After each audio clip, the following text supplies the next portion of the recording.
Mister कपूरची मुलगी हे नाव ऐकताच वाणीचा हात चमच्यावर घट्ट आवळला गेला. तिच्या डोळ्यासमोर एक चेहरा तरळू लागला. मिस कपूर. वाणी त्या मुलीला कशी विसरू शकते? अचानक 1.5 वर्षापूर्वीचं एक दृश्य तिच्या डोक्यात फिरू लागलं. फ्लॅशबॅक. वाणी, कपूर सरांच्या येण्याची वेळ झाली आहे, अमर कॅबिनच्या आत येत म्हणाला. वाणीनं विक्रांतकडे पाहिलं आणि अमरही आता विक्रांतकडेच वळला. विक्रांत उठला आणि आपल्या काळ्या 3 पीस बिझनेस सूटचे बटन लावत दोघांसोबत बाहेर आला. आज त्यांची कपूर कुटुंबासोबत मीटिंग होती. ही पार्टनरशिप काही नवीन नव्हती. त्रिभुवनजींच्या काळापासूनच दोन्ही कुटुंबाचे व्यवसाय एकमेकांशी जोडलेले होते. पण आता कपूर फॅमिलीचा व्यवसाय त्यांच्या मुलीच्या हातात जाणार होता.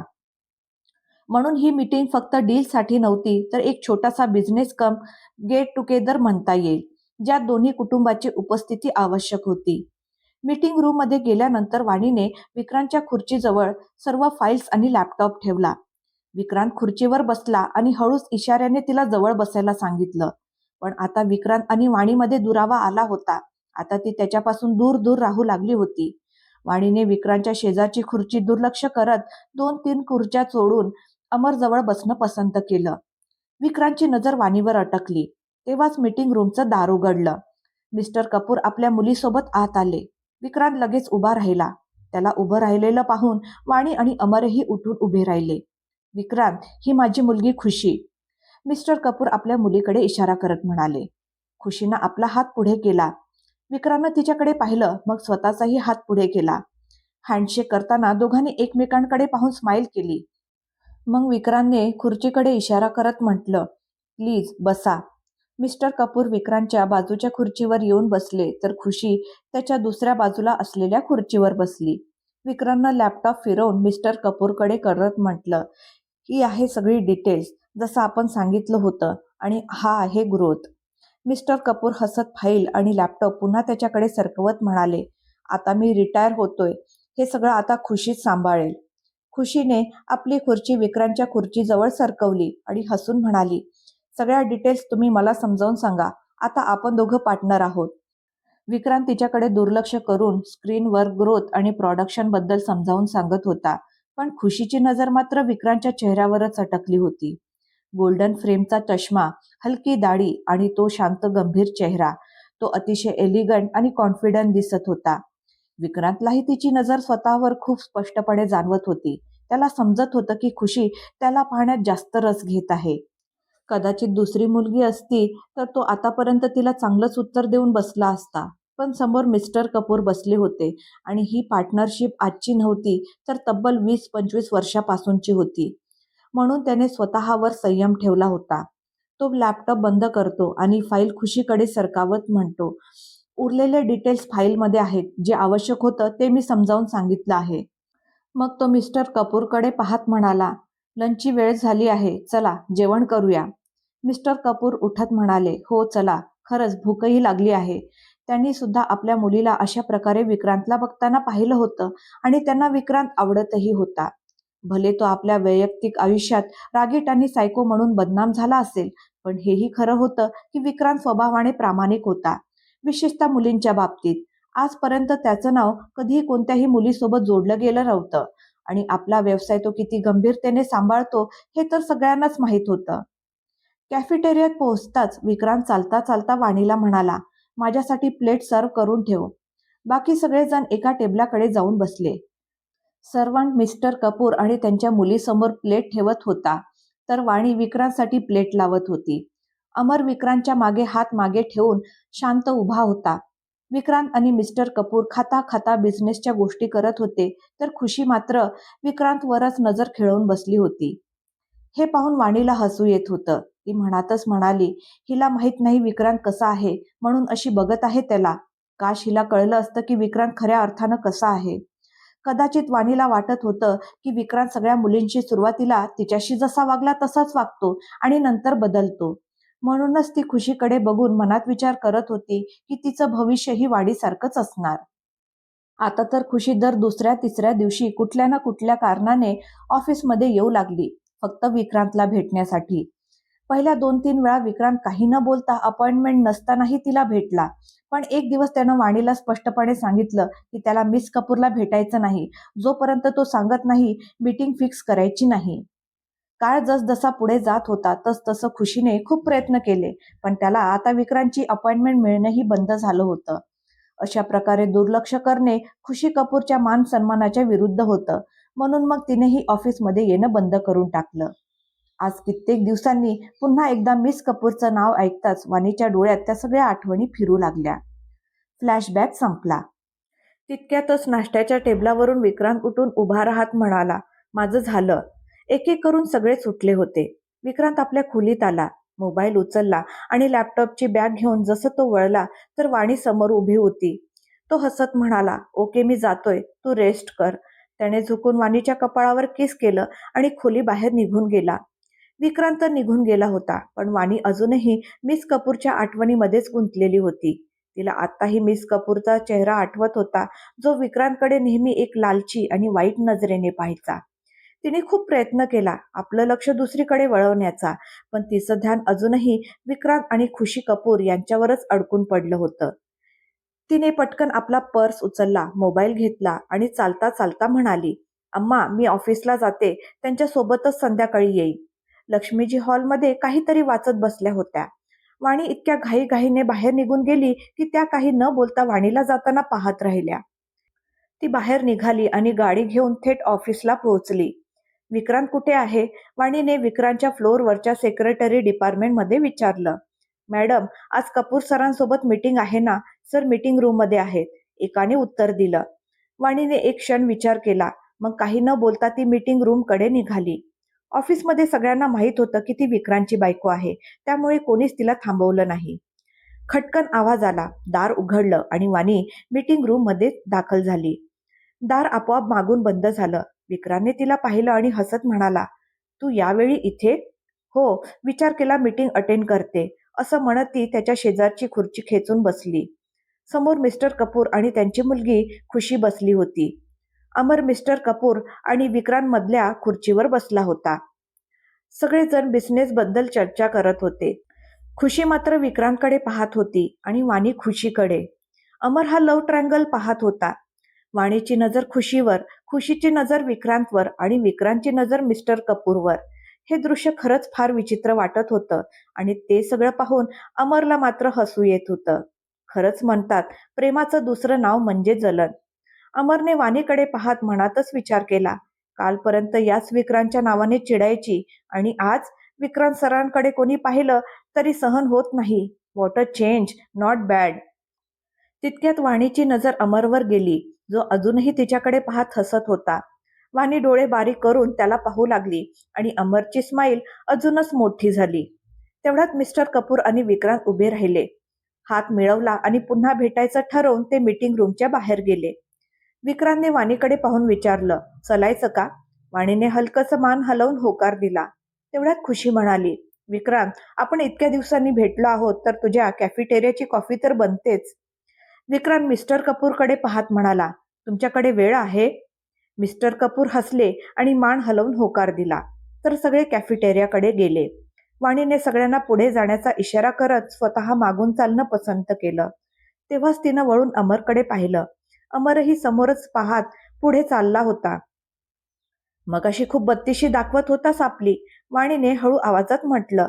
अमर हलकसं हसत म्हणाला, हो, पाहत होतो तू किती जळत आहेस ते. आपल्या नवऱ्यावर कुणाची नजर पडलेली तुला सहन होत नाही. वाणीने तीक्ष्ण नजरेने खुशीकडे पाहिलं. तुला दिसलं नाही का कशी पाहत होती ती विक्रांतकडे? असं वाटत होतं समोर कोणी नसतं तर थेट विक्रांतमध्येच घुसली असती. हो, आणि तू खुशी कपूरकडे ज्या पद्धतीने पाहत होतीस तेही मी आज पाहिलं, अमर हसत म्हणाला.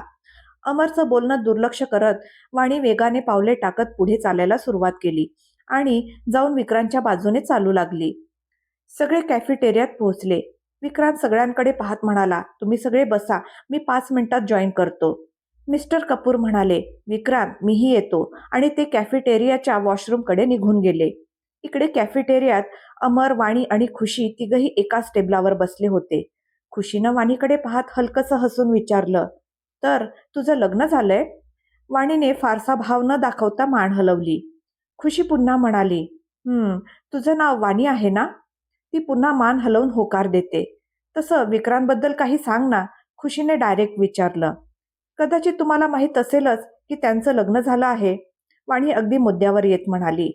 हो, डॅडींनी सांगितलं होतं, गावात जाऊन कुणाशी तरी लग्न केलंय. आता जिच्याशीही केलं असो, पण आता तुमचा काही चान्स नाही, वाणी म्हणाली. त्यावर खुशी आत्मविश्वासाने हसत म्हणाली, एका गावातल्या मुलीशी तू खुशी कपूरची तुलना करतेस? स्वतःसाठी गावातली हा शब्द ऐकताच वाणी थोडी चिडून म्हणाली, गावातली असो वा शहरातली, ती आता त्यांची बायको आहे. आता जर तिने थेट सांगितलं असतं की ती विक्रांतची बायको आहे, तर खुशी सरळ म्हणाली असती की तिने विक्रांतला फसवलंय. तेवढ्यात अमरने तिच्या खांद्यावर हात ठेवून तिला हलकसं हलवलं. वाणीने त्याच्याकडे पाहिलं तर अमरने टीव्हीकडे इशारा केला. कॅफेटेरियामध्ये टीव्ही सुरू होता, ज्यावर न्यूज चालू होती, पण आवाज खूप कमी असल्यामुळे वाणीपर्यंत पोहोचत नव्हती. पण स्क्रीनवर जे दिसत होतं ते एखाद्या सस्पेन्स मूव्हीपेक्षा कमी नव्हतं. टीव्ही स्क्रीनवर एका मागोमाग एक 3 फोटो झळकले. मल्होत्रा, माया आणि पृथ्वीचा. खाली मोठी हेडलाईन चालू होती. जंगलात सापडलेल्या सांगाड्यांची ओळख, मल्होत्रा आणि त्यांच्या मुलांची असल्याची पुष्टी. वाणी क्षणात उभी राहिली आणि तिथे उभ्या असलेल्या वेटरला आवाज थोडा वाढवायला सांगितला. आता न्यूज अँकरचा आवाज स्पष्ट येऊ लागला. 4 दिवसांपूर्वी जंगलात सापडलेल्या 3 सांगाड्यांपैकी एका सांगाड्याच्या गळ्यात सापडलेल्या चैनीवरून असा संशय व्यक्त केला जात आहे की तो मिस्टर मल्होत्राचा असू शकतो. मिस्टर मल्होत्रा संपूर्ण कुटुंबासह गेल्या 1 वर्षापासून बेपत्ता होते. त्यांच्या लहान भावाशी DNA तपासणी करण्यात आली असून पोलिसांनी आता हे कन्फर्म केलं आहे की ते सांगाडे मल्होत्रा आणि त्यांची मुले माया आणि पृथ्वी यांचेच आहेत. हे ऐकून वाणी पूर्णपणे स्तब्ध झाली. स्क्रीनवर वेगवेगळे दृश्य दाखवली जात होती. 3 खुर्च्या एका मागोमाग एक अगदी चिटकून ठेवलेल्या होत्या आणि त्या प्रत्येक खुर्चीवर एक एक सांगाडा बसवलेला होता, जो साखळीने घट्ट बांधलेला दिसत होता. तेवढ्यात विक्रांत आत आला. टीव्ही बंद कर, तो वेटरला म्हणाला. वाणी विक्रांतकडे पाहत राहिली, पण तो मात्र निर्विकार चेहऱ्याने टीव्हीकडे पाहत उभा होता. वाणी रागाने तिथून जाऊ लागली. वाणी, वाणी माझं ऐक प्लीज. वाणी पुढे पुढे लिफ्टकडे चालत होती तर विक्रांत तिच्या मागे मागे तिला हाक मारत येत होता. मागे उभे असलेले मिस्टर कपूर आणि खुशी थोडेसे गोंधळलेले होते. विक्रांत आपल्या पीएच्या मागे अशा पद्धतीने का धावत आहे हे त्यांना समजत नव्हतं. वाणी एलिव्हेटरमध्ये शिरली. सोबत विक्रांतही तिच्या मागोमाग आत आला. दार बंद झालं आणि विक्रांतने काही बटणं दाबून एलिव्हेटर मध्येच थांबवला. हे सगळं तुम्ही केलं आहे ना विक्रांत? वाणी विक्रांतकडे रोखून पाहत म्हणाली. हो, मीच केलं आहे, विक्रांतने अजिबात संकोच न करता उत्तर दिलं. तुम्ही एखाद्याचा जीव कसा घेऊ शकता? मग कोणी माझा जीव कसा घेऊ शकत होतं? विक्रांतही म्हणाला. मग तुमच्यात आणि त्यांच्यात काय फरक? तुम्ही केलेली चूक काहीही बोलून योग्य ठरू शकत नाही, असं म्हणत वाणी पुन्हा एकदा लिफ्टचं बटन दाबायला पुढे जाणार होती. तेवढ्यात विक्रांतने तिचा हात पकडून तिला मागे ओढलं आणि एलिव्हेटरच्या भिंतीला टेकवत म्हणाला, मी काय चुकीचं केलं? त्यांना सोडून दिलं असतं तर पुन्हा प्रयत्न केला असता त्यांनी तुला मारण्याचा, मला मारण्याचा. कायद्याने त्यांना शिक्षा दिली असती. तुम्ही त्यांना पोलिसांच्या हवाली करायचं होतं. ते कायद्याचे नाही, माझे आणि तुझे शत्रू होते वाणी. माहित आहे तुला हॉस्पिटलच्या बेडवर पाहून मला काय वाटायचं? तो आपल्या छातीवर हात ठेवून म्हणाला, इथे इथे आजही वेदना होतात जेव्हा आठवतं की तू कशी रक्ताने माखलेली माझ्या हातात मृत्यूशी झुंज देत होतीस. जेव्हा तू बेशुद्ध होतीस त्या प्रत्येक क्षणात मी कित्येक वेळा मेलो होतो. म्हणून तुम्ही त्या लोकांना मारून टाकलं, असं म्हणत वाणी ओरडली. नाही, मी त्यांना नाही मारलं. मी त्यांना त्यांच्या नशिबावर सोडून दिलं होतं. ते स्वतःच मेले. विक्रांत, मी न्यूजमध्ये पाहिलं आहे, तुम्ही त्या दाट जंगलातील झोपडीसारख्या घरात त्या तिघांना जखडून सोडून आलात. तुम्हाला कल्पना आहे का त्यांचा मृत्यू किती वेदनादायक असेल? विक्रांत काही न बोलता वाणीकडे पाहत होता. विक्रांत, भूक तहान लागून ते तिथेच एका वेळी मरण पावले नसतील. एक एक करून त्यांना मृत्यू आली असेल. शेजारीच पडलेलं प्रेत पाहून त्यांना कसं वाटलं असेल? वाणी म्हणाली. कसं वाटलं असेल? हीच तर शिक्षा होती वाणी. त्यांना आपल्या माणसांना गमावण्याचं दुःख फील व्हायला हवं होतं. नाही, तुम्ही ते विक्रांत सिंग नाही आहात. तुम्ही नेहमी तुमच्या शत्रूंना शिक्षा दिलीत, पण कधीच त्यांना मारलं नाही. कारण त्यांनी फक्त मला इजा करण्याचा प्रयत्न केला होता, त्या व्यक्तीला नाही जो माझा जीव आहे. वाणी आपला हात सोडवण्याचा प्रयत्न करत होती, पण विक्रांतने तिचा हात घट्ट पकडून ठेवला होता. तिनं खूप प्रयत्न केले, पण ती स्वतःला त्याच्या पकडीतून सोडवू शकली नाही. विक्रांत हसत म्हणाला, 2-4 वेळा तू झटापट करतेस आणि मी तुला सोडतो, म्हणून तुला असं वाटायला लागलं की तू माझ्यापेक्षा जास्त ताकदवान झालीस. स्लीपिंग पिल, फक्त तुझं मन राखण्यासाठी मी तुला सोडत आलो आहे. बाकी या पकडीतून तुला या जगातील कुठलीही ताकद मुक्त करू शकत नाही. असं म्हणत त्याने वाणीला कमरेतून धरून स्वतःकडे अगदी जवळ ओढून घेतलं. वाणी रागानं त्याच्याकडे पाहत म्हणाली, तुम्ही पुन्हा मला स्लीपिंग पिल म्हणालात. मी तुम्हाला सांगितलं होतं ना, मला ते आवडत नाही. आता काय करू, तू आहेच माझी स्लीपिंग पिल. मग विक्रांत विषय बदलण्याचा प्रयत्न करत म्हणाला, हे सगळं सोड, चल कॅफेटेरियात जाऊया. कपूर अंकल तिथे थांबले आहेत, असं त्यांना तिथे सोडून येणं योग्य वाटत नाही. ते डॅडींचे मित्रही आहेत. कपूरचं नाव ऐकताच वाणी पुन्हा सगळं विसरून खुशी कपूरच्या विचारात अडकली. मग ती हसत म्हणाली, हो हो, ती खुशी पण आहे ना तिथे. तिला पाहण्यासाठी जायचं असेल तुम्हाला. खुशीचा उल्लेख होताच विक्रांतने डोळे बारीक करत वाणीकडे पाहिलं आणि म्हणाला, तू तिच्यावर जळतेस हे तर तू आलीच तेव्हाच मला कळलं होतं, पण इतकी जळतेस हे मात्र मला माहित नव्हतं. जळे माझी सँडल, मी का जळू तिच्यावर? मी तुमची बायको आहे. ती कोण आहे? कोणीच नाही. विक्रांत तिच्या चेहऱ्याला बोटांनी वर उचलत म्हणाला, माझी नजर असते तुझ्यावर. तुला कदाचित जाणवत नसेल की मी पाहतोय, पण तरीही तुझ्यावर माझी नजर असते. ज्या पद्धतीने तू त्या खुशी कपूरकडे पाहत होतीस ना, मला तर वाटलं आज मला इथे मुलींची रेसलिंगच पाहायला मिळणार. तुम्हाला जर माहित आहे की ती तुम्हाला कुठल्या नजरेने पाहते, मग का बोलावलं तिला भेटायला? वाणी तोंड वाकडं करत म्हणाली, ती तिच्या डॅडींसोबत आली आहे आणि आपली बिझनेस पार्टनर आहे आणि तू माझी बायको आहेस. मी आधीही सांगितलंय, माझी इज्जत आता तुझ्या हवाली आहे. माझ्यावर जर कुठल्या मुलीची नजर पडली तर मी तिला काहीच करणार नाही. माझ्या बायकोमध्ये एवढी ताकद असायला हवी की तिच्या नवऱ्यावर उठणाऱ्या नजरांना ती स्वतः झुकवू शकेल. जसं माझ्यात एवढी ताकद होती की माझ्या वाणीवर ज्याची वाईट नजर पडली त्याचं मी काय केलं, तू पाहिलंस ना. बटन दाबा आणि चला, वाणी म्हणाली आणि विक्रांतच्या छातीवर डोकं ठेवून उभी राहिली. विक्रांत हळूहळू तिच्या डोक्यावरून हात फिरवत होता. कदाचित पृथ्वी, माया आणि मल्होत्रा यांच्याबाबत वाणीच्या मनात जे विचार चालू होते ते शांत करण्याचा तो प्रयत्न करत होता. सुमारे 2 मिनिटं गेली असतील. वाणीने मान वर केली. ती अजूनही विक्रांतच्या छातीला चिपकलेली होती. विक्रांत झुकून तिच्याकडे पाहत म्हणाला, तू ठीक आहेस? तिने मान हलवून होकार दिला. विक्रांतनं तिच्या कपाळावर किस केलं आणि पुढे हात नेऊन एलिव्हेटरची काही बटणं दाबली. एलिव्हेटर पुन्हा वरच्या दिशेने चालू लागला. काही वेळाने ते कॅफेटेरियाच्या समोर आले. विक्रांत वाणीचा हात धरून कॅफेटेरियाच्या आत आला. मिस्टर कपूर आणि खुशी आश्चर्याने त्यांच्या हाताकडे पाहू लागले. मग मिस्टर कपूर वाणीकडे पाहत म्हणाले, काय झालं होतं तुला? आता ठीक आहेस ना? विक्रांत वाणीला अजून जवळ ओढून तिच्या खांद्यावर हात ठेवत म्हणाला, माझी बायको थोडी लवकर इमोशनल होते.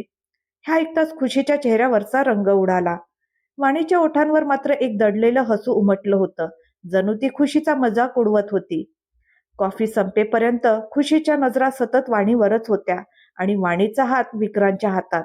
तिने विक्रांतचा हात सोडला नाही, जरी तिला डाव्या हातानं कॉफी प्यावी लागली तरीही. ती पूर्णपणे खुशीला एक वॉर्निंग देत होती की आमच्या मधात येऊ नकोस. कदाचित हा विक्रांतच्या संगतीचा परिणाम होता की आता वाणीच्या डोळ्यातही तोच थंडपणा उतरला होता. असा थंडपणा की लोक तिच्या नजरेला घाबरू लागले होते. खुशी कपूरला वाणीची वॉर्निंग नीट समजली होती आणि तिला कोणताही वाद वाढवायचा नव्हता. ज्या पद्धतीनं विक्रांत वाणीच्या मागे गेला होता आणि आता तिचा हात धरून बसला होता, ते पाहून खुशीसारख्या समजदार मुलीला सहज कळले होते की आता विक्रांत वाणीला नाराज करणार नाही आणि त्यांच्यामध्ये पडण्याचा अर्थ म्हणजे बिझनेसचा डाऊनफॉल सुरू होणं असेल. त्यामुळे तिने त्या दोघांपासून दूर राहण्याचा विचार केला. आपलं काम पूर्ण करून विक्रांत आणि वाणी घरी परतले. उद्या त्यांची मॅरेज अॅनिव्हर्सरी होती आणि विक्रांतने वाणीसाठी एक सरप्राईज पार्टी प्लॅन केली होती. रात्री विक्रांत स्टडी रूम मधून आपल्या बेडरूममध्ये आला. त्याने पाहिलं वाणी झोपलेली होती. तो घड्याळाकडे पाहतो तर फक्त 10 वाजले होते. तो थोडा चकित झाला. वाणीने जेव्हापासून ऑफिसला जाणं बंद केलं होतं तेव्हापासून ती कधीही रात्री 12च्या आधी झोपायची नाही. तो वाणीजवळ गेला. तिच्या कपाळावर हात ठेवून तिचं टेम्परेचर चेक केलं. सगळं नॉर्मलच होतं. मग विक्रांत वॉशरूममध्ये गेला आणि परत येऊन वाणीला आपल्या जवळ ओढून झोपून गेला. त्याला नीट झोप लागलीही नव्हती की त्याला जाणवलं त्याच्या मानेवर काहीतरी फिरत आहे. विक्रांतनं अनेकदा हात फिरवून तो झटकण्याचा प्रयत्न केला, पण तरीही तीच फिलिंग येत होती. तो पोटावर झोपलेला होता म्हणून सरळ व्हायचा प्रयत्न करत होता, पण जमत नव्हतं. झोप पूर्णपणे उघडल्यावर त्याला जाणवलं की त्याच्या पाठीवर खूप सारं वजन आहे. त्याने डोळे फिरवत मागे पाहिलं आणि पाहतो तर काय, त्याच्या पाठीवर मधोमध वाणी पलटी मारून बसली होती. तो हसत म्हणाला, "वाणी, हा कसला बालिशपणा आहे? हा बालिशपणा नाही, ही पनिशमेंट आहे," वाणी म्हणाली. "पनिशमेंट? मी असं काय केलंय?" असं म्हणत विक्रांत पुन्हा हलायचा प्रयत्न करतो. वाणी दोन्ही हातांनी त्याचे खांदे पकडत म्हणते, "मी पडेन, हलू नका." "तर सांग, मला कशाची शिक्षा देतेस?" विक्रांत तिच्या बालिशपणावर हसत म्हणाला, "मला केरळला न नेल्याबद्दल. उद्या आपली अॅनिव्हर्सरी आहे आणि तुम्ही मला कुठेच घेऊन जात नाही आहात. इतकंच नाही तर आतापर्यंत तुम्ही मला विश सुद्धा केलं नाही," ती ओठ फुगवत म्हणाली. तेवढ्यात विक्रांतला जाणवलं की खोलीत हलका हलका सुगंध दरवळत आहे.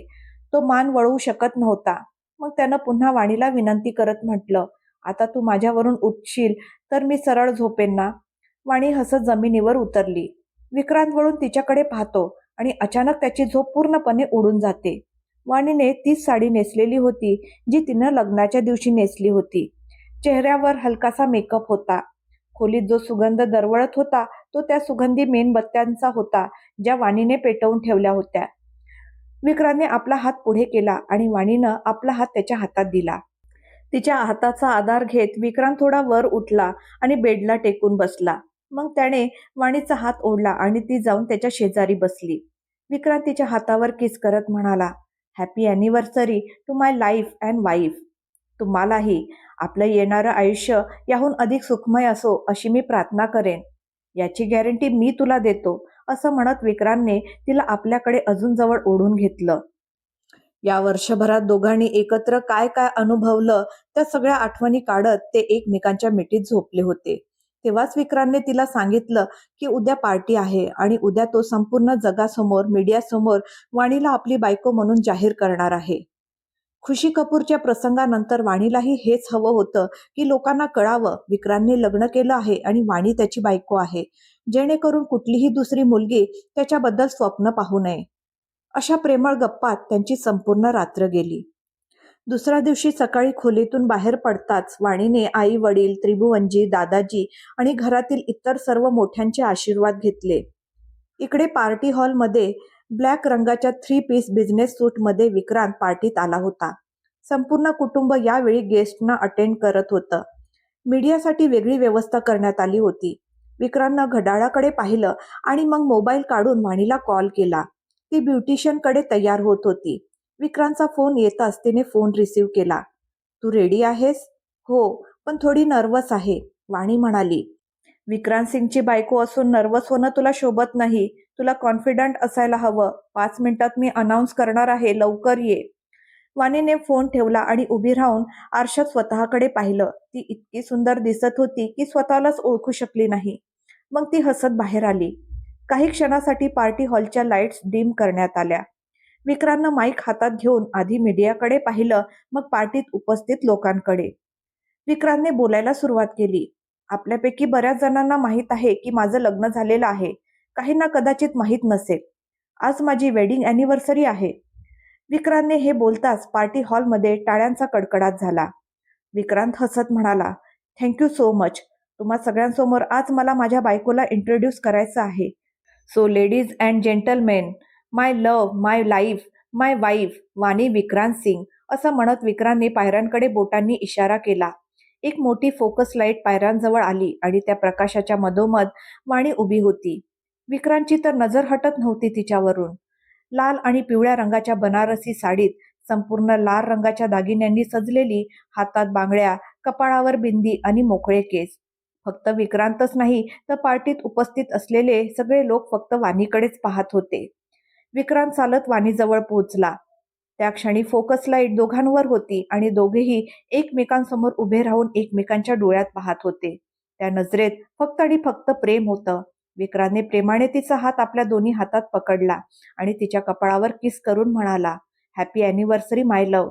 तू खूपच सुंदर दिसतेस." वाणीचा चेहरा विक्रांतकडे वर उचललेला होता. तिने हळूच आपल्या पापण्या झुकवल्या तर विक्रांत हसत म्हणाला, "यू लुक ब्युटिफुल. आता मला जलन होत आहे. मी ही पार्टी का ठेवली?" "विक्रांत, तुम्ही काय बोलताय?" विक्रांत तिचा चेहरा सोडून तिला मिठीत घेत म्हणाला, "I love you. I love you so much." "I love you too Vikrant." विक्रांतच्या चेहऱ्यावर मोठी स्माईल आली. वाणीने त्याचे हात धरले आणि त्याच्या शेजारी उभी राहिली. विक्रांत आजूबाजूला पाहत म्हणाला, "ही माझी पत्नी आहे. आज आमच्या लग्नाला 1 वर्ष पूर्ण झालं आहे आणि मला हे सांगायचं आहे की आजवर सिंग कुटुंबाची जी प्रतिष्ठा आणि सन्मान होता तोच आता माझी पत्नी वाणीचाही असेल." मीडियावाले सतत फोटो घेत होते. प्रश्नांवर प्रश्न विचारले जात होते. कधी भेट झाली, कधी प्रेम झालं, लग्न कधी केलं, आधी का नाही सांगितलं? वाणी फक्त हसत उभी होती, कारण तिला कळतच नव्हतं की या सगळ्यांना काय उत्तर द्यायचं. वाणीच्या वतीने विक्रांतने सगळ्या प्रश्नांची उत्तरं दिली. काही वेळानंतर विक्रांत आणि बाकी सगळे पार्टीत व्यस्त झाले. रोमॅन्टिक म्युझिक सुरू होतं आणि आता विक्रांतला स्वतःच्या पार्टीत आलेल्या पाहुण्यांशी जलन होऊ लागली होती, कारण लोकांच्या नजरा वाणीवरून हटतच नव्हत्या आणि विक्रांतची नजर त्या लोकांवरून हटत नव्हती. मात्र सगळ्यांनाच हे चांगलं माहीत होतं की विक्रांत सिंग कोण आहे, म्हणूनच सगळे लगेच सावरले आणि वाणीवरून आपल्या नजरा हटवल्या. नंतर वाणीचा हात पकडून विक्रांत स्टेजकडे गेला. मित्रांनो, आता आपण या कथेच्या शेवटच्या टप्प्यावर आहोत. उद्या या कथेचा शेवटचा भाग असेल, ज्यात तुम्हाला एक आनंदाची बातमी ऐकायला मिळेल. त्याचबरोबर तुम्हाला मला हे सांगायचं आहे की तुम्ही या कथेला इतकं पसंत केलं, तुम्ही या कथेशी इतके कनेक्ट झालात, त्यासाठी खूप खूप धन्यवाद. आणि मी मधामधात काही वेळा व्हिडिओ अपलोड करू शकले नाही, त्यासाठी सर्वांची मनापासून माफी मागते. मला माहितीये तुम्ही सगळे किती उत्सुक असायचे पुढचा भाग ऐकण्यासाठी, पण काही वैयक्तिक कारणामुळे मी व्हिडिओ अपलोड करू शकले नाही. पण तरीही तुम्ही सर्वांनी समजून घेतलं, त्यासाठी खूप खूप आभार. भेटूया पुढच्या भागात आणि पुढचा भाग अजिबात मिस करू नका. शेवटपर्यंत नक्की पहा. धन्यवाद.